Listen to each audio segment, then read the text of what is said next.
A6 police ஸ்டேஷன்லேருந்து பேசுகிறோம். என்ன விஷயம்? ஹாய், என்னோட இடத்துக்கு போலீஸ் டீமை கொஞ்சம் அனுப்பிவிங்க. எனக்கு என் ஃப்ரெண்டுக்கு இடையில ஒரு சின்ன பிரச்சனையாச்சு.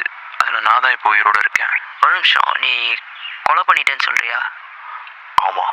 இன்டர்நெட் வளர்ந்து வயசு வித்தியாசம் இல்லாமல் கிட்டத்தட்ட எல்லார் கையிலையும் அவைலபிளாக இருக்கிற இந்த காலத்தில் ஆன்லைனில் நண்பர்கள் உருவாக்குறது சாதாரண விஷயமாயிருச்சு. இது ஒரு வகையில் நல்ல விஷயமா இருந்தாலும் ஆன்லைனில் இருக்கிற அந்த அனானிமிட்டி ஒரு ஆபத்தான விஷயம்தான். ஆன்லைனில் பேசி பழகிற அந்த நண்பரை நேரில் ஒரு தடவையாவது பார்த்து பேசாத வரைக்கும் அவங்கள பற்றி அவங்க சொன்ன விஷயங்கள் எதுவும் உண்மைன்னு நம்ப ஆதாரம் கிடையாது. இது தப்பான பாதையில் கூட போய் முடியலாம். அப்படி ஆன்லைனில் பேசி பழகின ஒரு ஃப்ரெண்ட்ஷிப் ரொம்பவே தப்பான முறையில் முடிஞ்ச ஒரு கதையை தான் இப்போ பார்க்க போகிறோம்.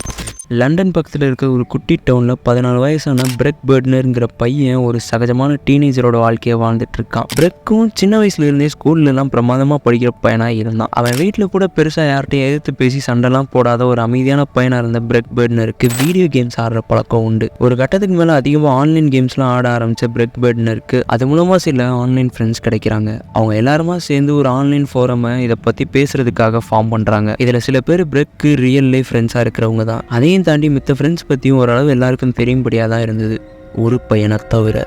அந்த ஆன்லைன் சர்வரோட லீடராக இருந்த லூயிஸ் டெய்ன்ஸ். அந்த சர்வரில் இருந்த எல்லாருக்கும் ஒருத்தர் பற்றி தெரிஞ்சிருக்க லூயிஸ் டெய்ன்ஸ் பற்றி மட்டும் நிஜ வாழ்க்கையில் அங்கே இருக்கிற யாருக்குமே தெரியாது. கேம்ஸ் ஆடும்போதோ இல்லை ஆன்லைனில் எந்த விஷயம் பண்ணும்போதும் பிரெக் தன்னோட ரூம் கதவை திறந்து வச்சு தான் பண்ணுறதுனால அவனோட அம்மாவான லோரன் லேஃபேவால் பிரெக்கை எப்போதுமே மானிட்டர் பண்ண முடிஞ்சது. ஆரம்பத்தில் சரி பையன் சும்மா ஆன்லைனில் பசங்களோட பேசிட்டு கேம் ஆடுறான்னு விட்ட லோரனுக்கு பிரெக் இதில் அளவுக்கு அதிகமாக நேரத்தை செலவிடுறது கொஞ்சம் தப்பாக பட்டுச்சு. பிரெக்கையே கூப்பிட்டு அப்படி யார்கிட்ட தான்ப்பா பேசிகிட்டு இருக்கேன்னு கேட்கல லூயிஸ் டீன்ஸ் பற்றி பிரெக் அவங்க அம்மாட்ட சொல்கிறான். அவன் யார், அவனுக்கு என்ன வயசாகுதுன்னு கேட்கல லூயிஸ் ஒரு 17 வயசு பையனும் அவன் கம்ப்யூட்டர் இன்ஜினியராக வேலை பார்த்து இப்போ தன்னோட பேரில் ஒரு $multi-million கம்பெனி வச்சிருக்கிறதாகவும் பிரெக் சொல்கிறான். சில நேரம் யூஎஸ்ஏலையும் சில நேரம் துபாயிலையும் இருப்பான்னு இஷ்டத்துக்கு அளந்து விட்டது லூயிஸ் டீன்ஸ் மேலே லோரனுக்கு ரொம்பவே சந்தேகத்தை எழுப்புது. இதை தொடர்ந்து லூயிஸோட பிரெக் அதிக நேரம் பேச ஆரம்பிக்க எப்பயாவது பிரெக்கோட அம்மா ரூம்குள்ளே வந்தால் கூட பிரெக் அந்த லூயிஸ்ட்ட சொல்ல லூயிஸ் பிரெக்கோட அம்மாட்ட கூட சகஜமாக பேசியிருக்கான். அப்படி ஒரு நாள் பேசல,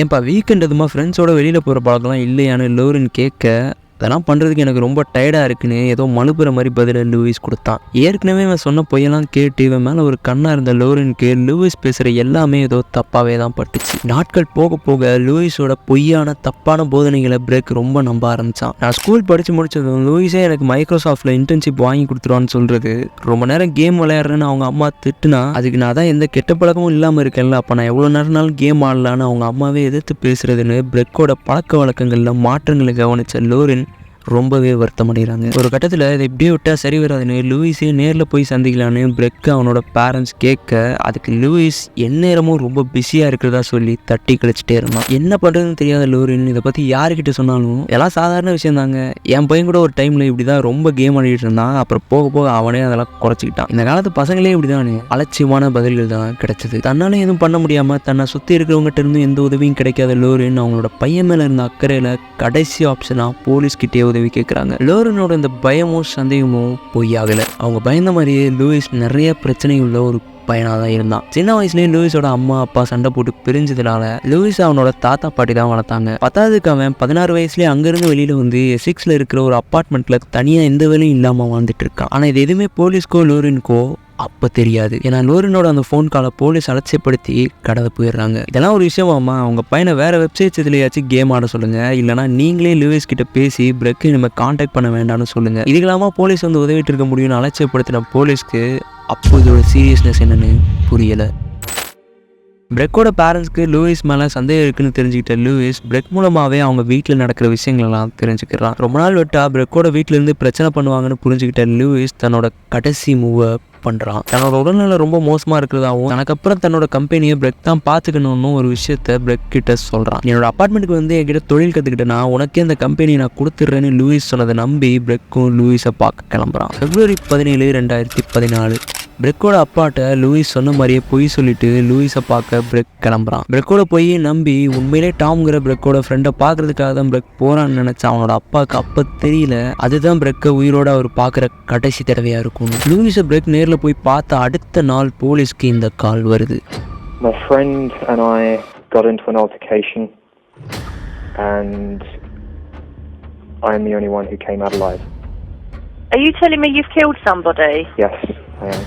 பிரெக் தன்னோட வாழ்க்கையே வெறுத்து போய் லூயிஸோட வந்து தங்கினதாகவும் வாழவே விருப்பம் இல்லாத பிரெக் ஒரு கத்தியை வச்சு லூயிஸை தாக்க வரும்போது அதை தடுக்க முயற்சி பண்ணி கத்தி கழுத்தில் வெட்டி பிரெக் இறந்துட்டதாகவும் போலீஸ்கிட்ட லூயிஸ் சொன்னான். ஆனால் போலீஸோட விசாரணைக்கு அப்புறம் தெரிய வந்தது பிரெக்கோட கை கால்கள்லாம் டேப் போட்டு கட்டி லூயிஸ் தன்னோட கையில் இருந்த கத்தியால் பிரெக்கோட கழுத்தை கீறி கொண்டிருக்கான். இதில் இன்னும் மோசமான விஷயம், பிரெக் லூயிஸால் செக்ஷுவலி அசால்ட் பண்ணப்பட்டிருந்ததையும் போலீஸ் கண்டுபிடிக்கிறாங்க. இந்த கதையோட சோகமே பிரெக்கோட வீட்டில் இருக்கிறவங்களோட அலட்சியத்தினாலேயோ அறியாமலையோ இது நடக்கல. தப்பு நடக்கிறத சரியான நேரத்தில் கண்டுபிடிச்சோம் சுற்றி இருக்கிறவங்க போலீஸ்னு யாருமே முன் வந்து உதவி பண்ணாதனால தான் இன்னைக்கு பிரெக் உயிரோட இல்லை. இது பிரெக் பெட்லரோட மரணத்துக்கு அப்புறம் லோரென் லேஃபே பேசின பதிவு. No amount of years behind bars will ever change the poisonous attitude and actions of a psychotic animal who can behave this way. No amount of years will bring back the lovely boy taken from us. Life is fragile. How can we get through to these evil people, pedophiles preying on children, abusers, fighters, and terrorists killing so many innocent victims? Games ஆடுறது தப்புனோ ஆன்லைனில் நண்பர்களை உருவாக்குறது ஆபத்துனோ சொல்கிறது இந்த வீடியோட நோக்கம் இல்லை. ஆனால் ஆன்லைனில் இருக்கிற அனானிமிட்டி எவ்வளோ ஆபத்தாக மாறலாங்கிறதுக்கு இந்த கேஸ் ஒரு உதாரணமாக இருக்குது. இன்னொரு ஃபேபிள்ஸ் வீடியோவில் உங்களை சந்திக்கிறேன். நன்றி.